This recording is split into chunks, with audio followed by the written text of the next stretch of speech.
Hey guys, it's Generalkidd here. How's everyone doing today? So, for today's video, we are going to be doing another weapons comparison, and more specifically, we're going to be comparing the sniper rifle, which is another very iconic weapon throughout the Halo series, and also probably one of the more popular weapons used in multiplayer, especially in the more competitive settings out there. But yeah, so up until this point, we've already done quite a few comparisons now. We've pretty much gone through most of the UNSC weapons. I noticed there's still a few more to go, and there's also quite a few Covenant weapons left to do as well.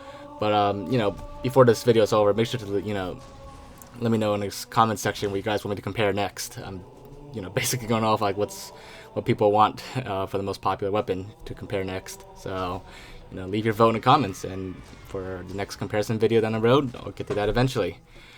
But anyways, let's get right into this. So just a reminder, as always, because every time people still ask me about it, I cannot compare Halo 5 for this video, or Halo 2 Anniversary for that matter. And by anniversary, I mean multiplayer anniversary on MCC, because there are no mod tools that exist yet that can get the stats for the weapons in this game, in those games, to make objective comparisons.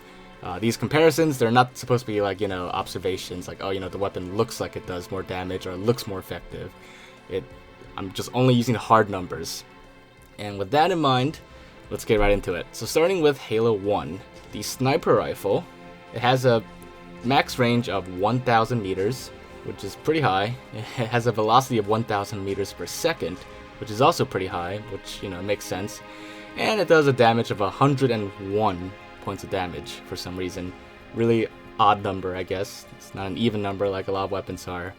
But yeah, so keep that in mind. As you can see, it's not as many stats to compare this time. The sniper rifle is a very straightforward weapon, so that's why it's only the basic 3 stats to compare there that I think are the most important, at least, or the only ones that matter.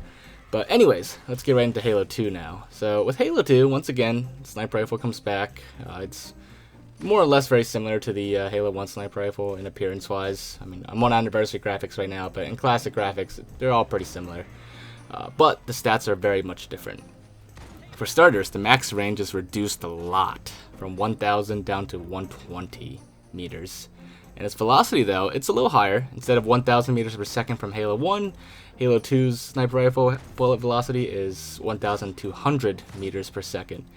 But its damage is significantly nerfed, down from 101 to 45 points of damage. So it's significantly weaker than Halo 1's sniper. Now, as far as velocity goes, the sniper rifle, the bullets are very fast, so most of the time it's not really going to matter. But the higher the velocity, it does help when you're trying to hit a moving target at a very long range.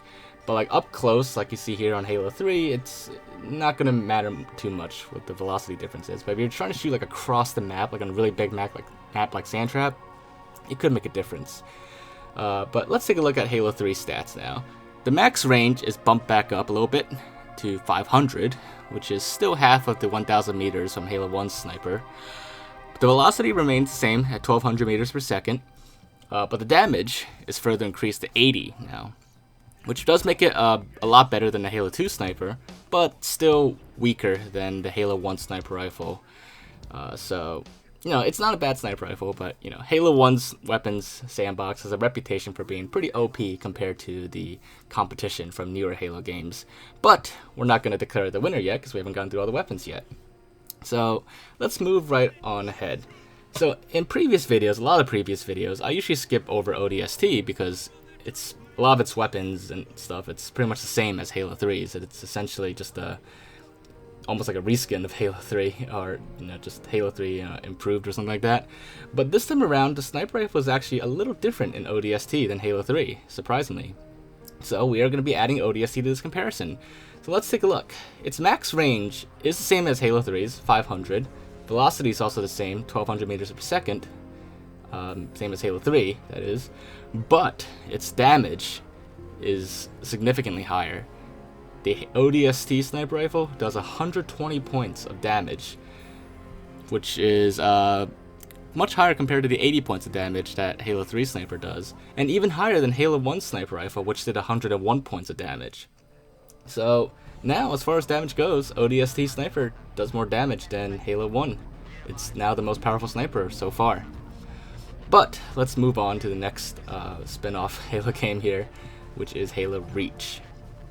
So Halo Reach, which takes place before Halo 1, has a lot of weapons that are actually kind of closer to Halo 1's than any other Halo game, appearance-wise. But it makes sense lore-wise. But anyways, let's take a look at the stats, most importantly, of course. So its max range, same as pretty much every other sniper before it, except for Halo 1 sniper, 500 meters.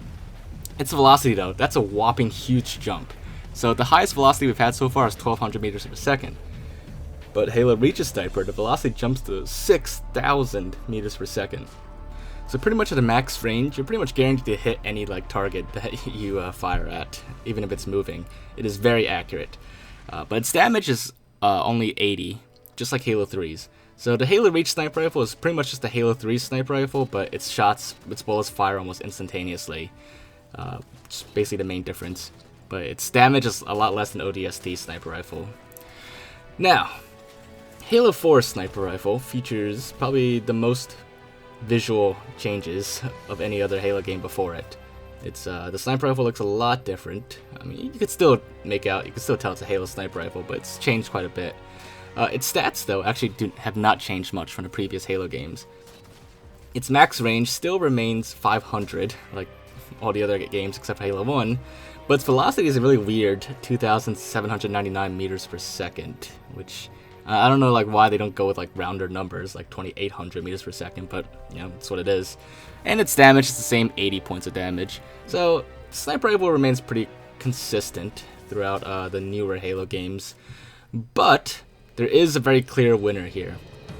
It's not the winner in every single stat, but overall, I would have to declare the Halo 3 ODST sniper rifle, which actually surprised me too, but the ODST sniper rifle is probably the best sniper rifle of the entire Halo series.